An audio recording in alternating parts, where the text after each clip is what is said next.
Buenas tardes a todos. Espero que anden muy bien, bienvenidos. ¿Te vas? ¿Estás caminando? Estoy yendo al estudio, sí, me estaba trasladando de mi casa, pero no te quería entretener más, así que dale, si querés arrancamos y ahora en 2 minutos ya me instalo. Perfecto. Bueno, gracias por estar, Carmen, Jessica, Marianela, Constanza, Ingrid, Tomás, Javier. La idea que habíamos tenido con Sebastián, que siempre hacemos algunas actividades en conjunto, es poder charlar en torno a una de las elecciones más importantes que ha tenido la historia de la democracia argentina, sin ninguna duda. Hemos tenido pocas experiencias sobre balotaje o balotage o segunda vuelta. Espérenme 2 segundos. Eh, en un año que ha sido un año largo en términos electorales, porque nosotros tenemos un sistema de elección en donde a nivel constitucional tenemos dos momentos electorales, las elecciones generales y el balotaje, y a nivel legal tenemos una instancia más, pocas veces visto en el mundo, que es unas elecciones de paso, ¿no? Entonces, un poco la idea es tratar de hacer, no un raconto histórico de ninguna manera, sino tratar de pensar cómo fue todo ese proceso. Así que, en principio,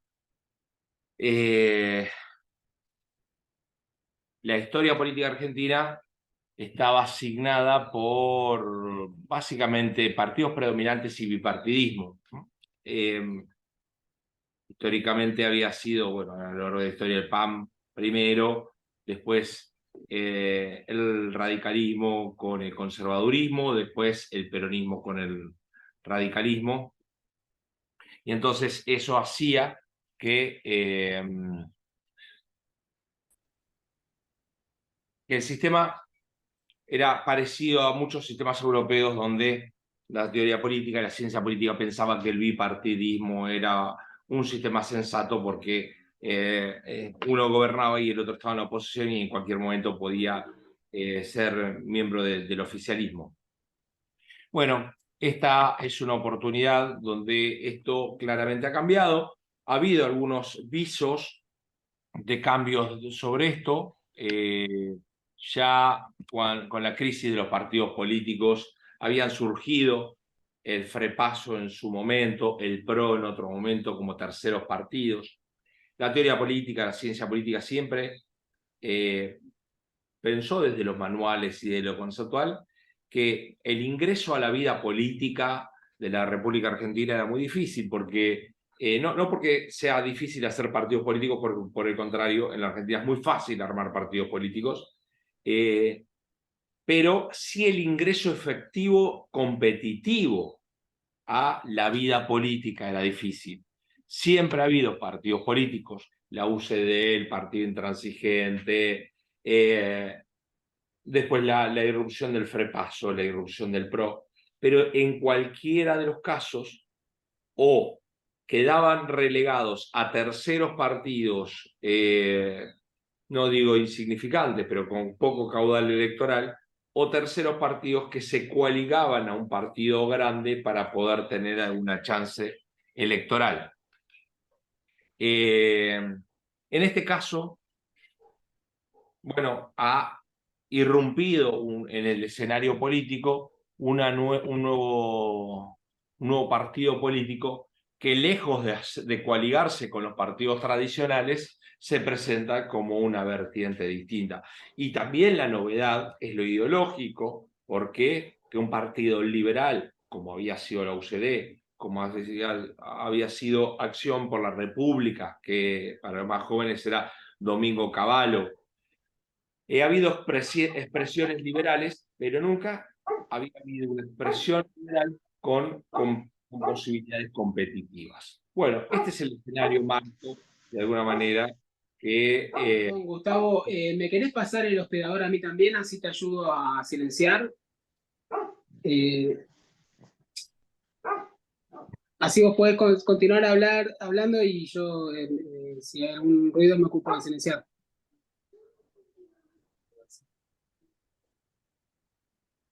Bien. Entonces irrumpe como un escenario un tercer partido político liberal, así abiertamente.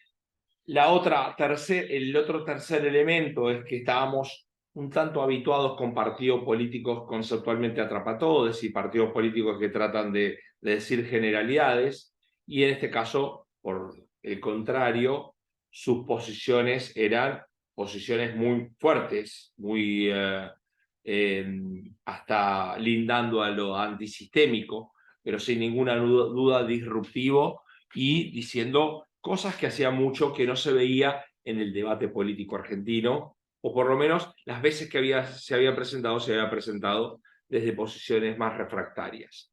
Bueno, cuando aparecen las PASO, en agosto de este año, y La Libertad Avanza y la figura de Javier Milei aparece como primer candidato más votado, bueno, fue la primera novedad, ¿no? Este año, como les decía, ha sido un año de una elección prolongada de 3 momentos en campaña permanente, y tuvimos como novedad que en las PASO ganó un tercer partido.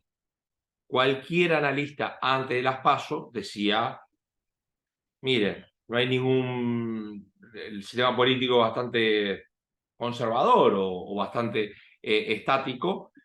Quien gane las PASO, quien gane las primarias de Cambiemos o de Juntos para el Cambio, va a ser el próximo presidente de la nación. Eso era la foto antes de las PASO. Cuando las PASO gana La Libertad Avanza, de alguna manera irrumpe en el sistema político argentino de una manera muy novedosa.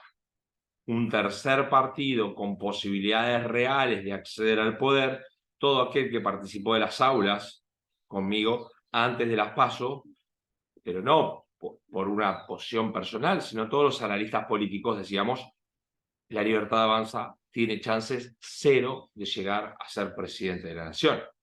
Y esto tiene que ver con que en la Argentina, para ser presidente de la nación, se necesita una estructura de partidos políticos, con todo lo que ello implica, porque una elección en la Argentina se lleva a cabo.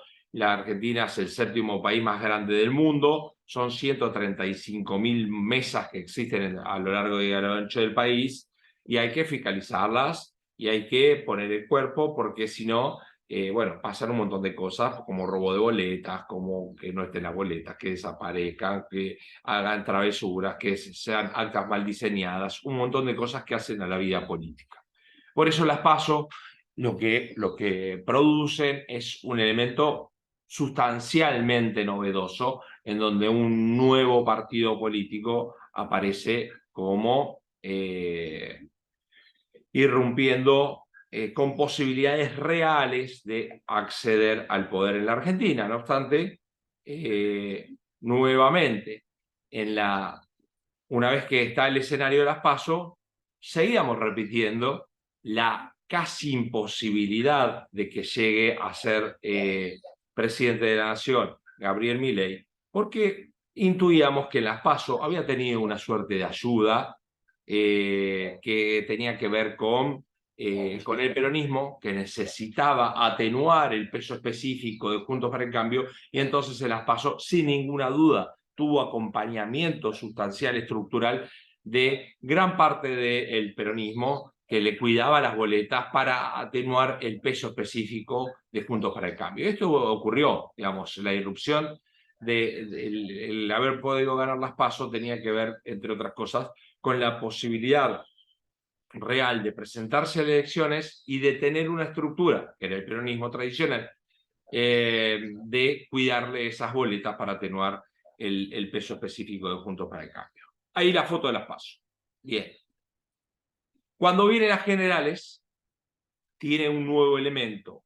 Las generales, ahí ya el peronismo, el oficialismo, no iba a brindarle esa estructura de la misma manera.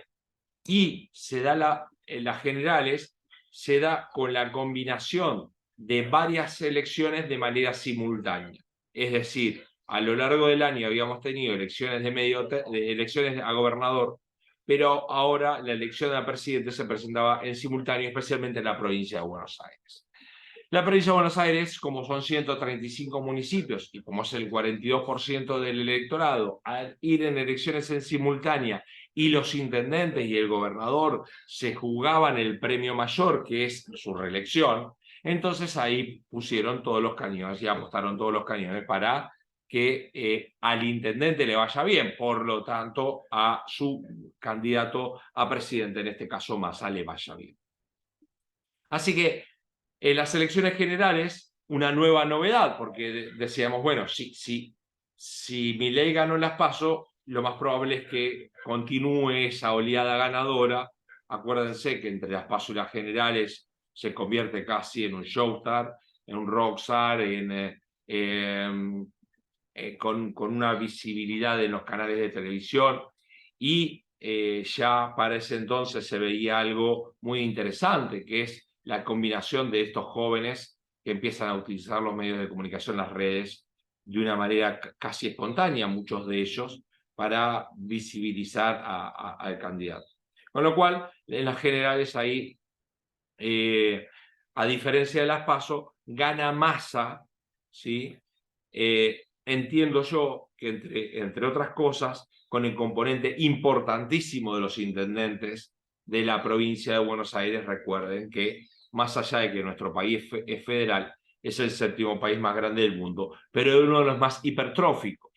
Es decir, para que todos tengan alguna idea, la cantidad de electores que tiene La Matanza, si ustedes suman la cantidad de electores que tiene Tierra del Fuego, más Santa Cruz, más La Pampa, más La Rioja, más Catamarca, significa los votos que tiene La Matanza. Con lo cual, digamos, ahí sin ninguna duda la foto de las elecciones generales tiene que ver con estos intendentes que empezaron a tener a tener elecciones simultáneas, jugándose su propia elección, por lo tanto, una elección combinada. Bien. Después, ahí la novedad de las generales hacia el balotaje es que la fuerza que todos considerábamos que le tocaba el turno para gobernar, que era Juntos para el Cambio, queda fuera de la elección. O sea, en el balotaje, en la segunda vuelta, Patricia Bullrich, luego de haber superado las PASO, termina afuera del balotaje.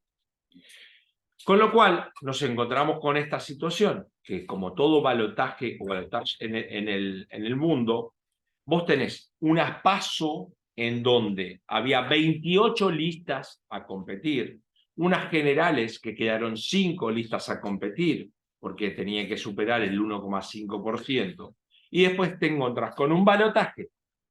¿El balotaje qué significa? Que 28 listas de las PASO, 26 por definición, porque solo quedan 2, 26 expresiones que se habían presentado, no estaban expresadas en el balotaje. Es una cuestión clara.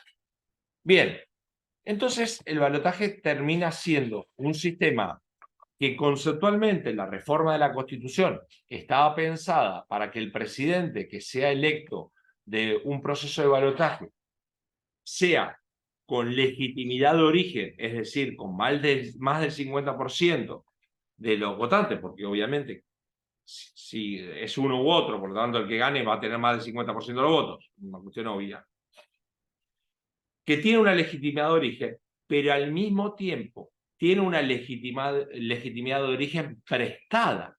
¿Por qué? Le habrá pasado a muchos de ustedes que tenían otros candidatos en su esfera, terminan votando en un balotaje por 2 candidatos que no le gustan. Y entonces terminan optando por diferentes motivos por uno o por otro. académicos ahí de SEBA, de la cátedra que tenemos, una profe decía el rol de los medios de comunicación. Yo un poco intervenía diciendo, mire, el voto es muy heterogéneo, el voto tiene muchas miradas, nunca se puede pensar de que, bueno, la gente vota por un motivo A, por un motivo B o por un motivo C. Es una multiplicidad de motivos por el cual una persona termina votando a determinado candidato. Y la multiplicidad de motivos hace que, bueno, cada uno, desde los dos lugares, intentaban jugar desde distinto lugar. Uno, el candidato oficialista, Massa, con una vida política en nuestro país de casi más de 20 años, con lo cual su experiencia era insoslayable, venía de esa estructura partidaria que es una máquina de ganar elecciones, porque el peronismo, entre las características que tiene, es la capacidad real impresionante de ganar elecciones, tratando de combinar una díada que es votar a la racionalidad o votar a un salto al vacío, para resumir, es votar a un loco o votar a la continuidad, o un cambio, porque más hablaba también de cambio. Él se intenta despegar del gobierno ante ese imaginario de un desgobierno, intenta separarse del gobierno, a pesar de que es ministro de Economía, esto es bastante raro, pero él intenta despegarse del gobierno diciendo viene un nuevo ciclo, viene una nueva etapa, y esto también va a representar un cambio. Y por el lado de Milei, mucho más claro sobre el tema del cambio o continuidad, ¿no? Una cosa que había jugado muy fuertemente en las PASO es la palabra conceptualmente de casta. Esto es muy importante porque es muy difícil que un candidato, sea identificado con una palabra. Y casi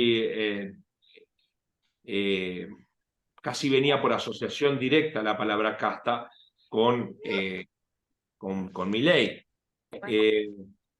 Palabra que había sido utilizada por los indignados de España, es decir, que después se convierte en Podemos, en un partido político de izquierda, diciendo que la casta política era el PSOE y el PP, es decir, el sistema político estructural español.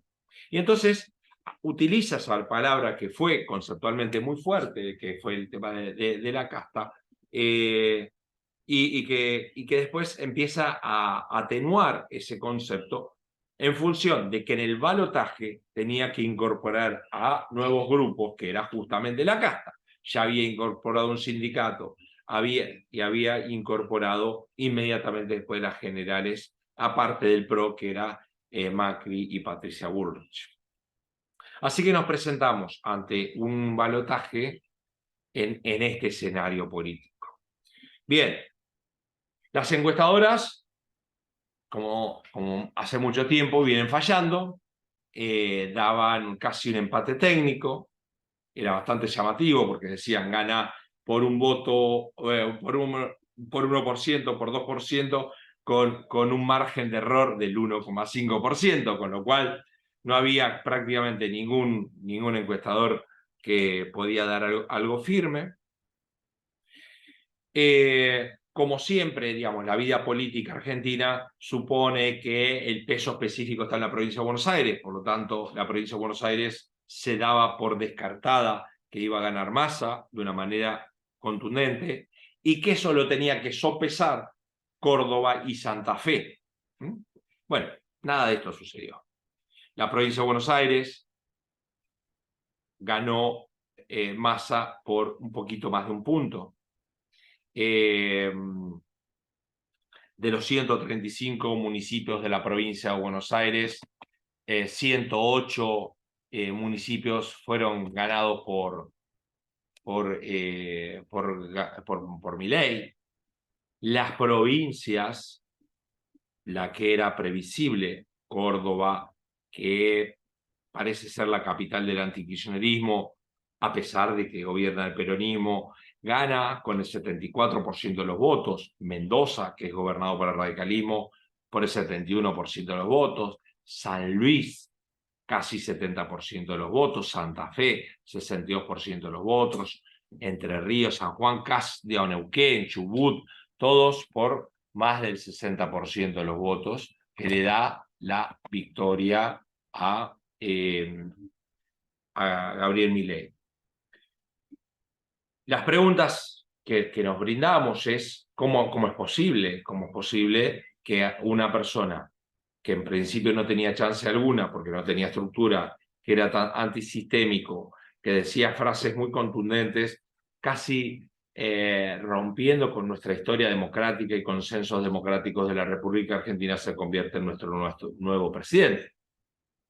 Bueno, y ahí viene la multiplicidad de posibilidades y la multiplicidad de inputs que tiene un sufragio. La República Argentina todavía tiene un olor a viejos esquemas en donde la gente vota peronismo, antiperonismo, o peronismo, no peronismo. Por lo tanto, ahí hay un componente de voto de Gabriel Milei que tiene que ver con a ver quién le puede competir al peronismo tradicional. Por lo tanto, ahí hay un componente de voto antiperonista. Pero esto no lo explica, porque provincias peronistas votan a Gabriel Milei. O sea, acá no hay ninguna duda que el componente social que el Perdón, voto... Gus, acuérdate que es Javier Milei. Javier Milei, sí, siempre digo Para que no Javier, quede grabado, Gabriel. Javier Milei es un componente social sumamente heterogéneo, provincias peronistas. Al principio, en los focus group, antes de las PASO, decía, ¿quién es el votante casi típico de Javier Milei? Jóvenes de conurbano o jóvenes humildes, hombres. Bueno, acá se rompió ese esquema.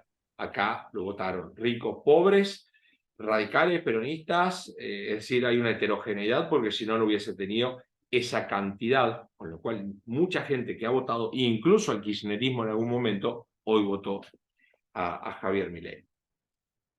Entonces tenés, por un lado, un componente de voto peronismo-antiperonismo. Por otro lado,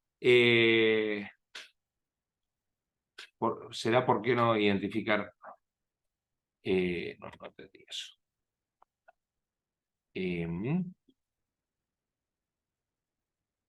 ¿Será por qué no identifican a Massa como peronista? ¿Será por qué no identifican a Massa como peronista? Bueno, lo que dice la profe Marianela es que por ahí algunos que vienen de extracción peronista veían como a un Massa como desconfiando de él, porque no venía de la vieja tradición del peronismo, y aparte era de otro partido político, era el Frente Renovador, con lo cual el kirchnerismo duro termina aceptando la candidatura de Sergio Massa a regañadientes, ¿no? O sea, tampoco el kirchnerismo se sentía como pez en el agua con ese candidato. Entonces ahí también hay un elemento de unos candidatos, de un votante que, bueno, que veía un Massa más voluble en ese sentido y no con las viejas tradiciones del peronismo. El segundo elemento que tiene que ver con, sin ninguna duda, que es el ministro de Economía de una Argentina que tiene una inflación de 160%, con índices de pobreza muy alta, con un dólar a 1.000 pesos, a una semana de que falte nafta, es decir, un desgobierno, sin ninguna duda, de Alberto Fernández, con lo cual ahí le jugaba muy fuertemente en contra, es una de las salvavidas de plomo que tenía más importante, que Massa, que era ministro de Economía de un desgobierno y de un gobierno que venía muy mal barajado.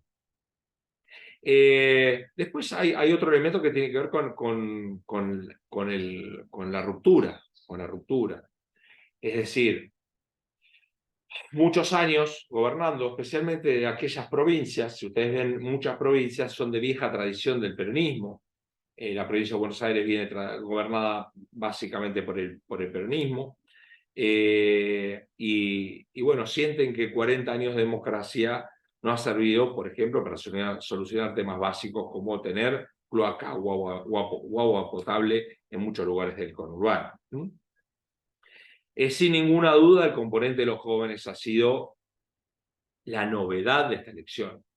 Sin ninguna duda, tanto las fuerzas tradicionales, incluso el kirchnerismo que había hecho una vinculación tan fuerte con los grupos juveniles, no encontraron en esta elección esa vinculación, y uno podía encontrar en las nuevas redes sociales como TikTok jóvenes, muy jóvenes, niños incluso, en donde reproducían todas y cada una de las cosas que hacía Milei. E inclusive explicaban su programa de gobierno, algo muy pocas veces visto en la República Argentina, que vean niños o jóvenes, muy jóvenes, tratando de reproducir lo que quería decir Milei, o reproducir cada una de las frases que tenía Javier Milei, ¿no?